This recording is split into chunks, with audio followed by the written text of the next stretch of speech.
So if I were to bring in any objects over here just like this, then you can go around and select that object and move it around and resize it freely wherever you want.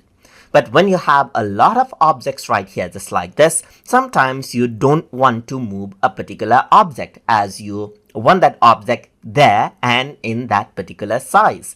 So when you're editing a lot of other objects, you might accidentally go around and change the object that you didn't mean to change as well. So in that case, what you can do is you can lock out the objects that you want to don't change. So you can do that by clicking on the object and by clicking on the lock button right here. The shortcut key for it is LL.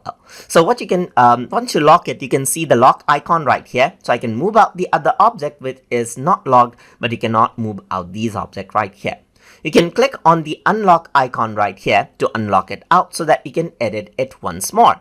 You can right click around over here and then find the lock option over here as well, and it does the same thing. You can right click and unlock it out over here just like this as well. And that is how you can lock and unlock your objects inside of VistaCreate. So I hope you guys learned something as always. And as always, please like, comment, share and subscribe.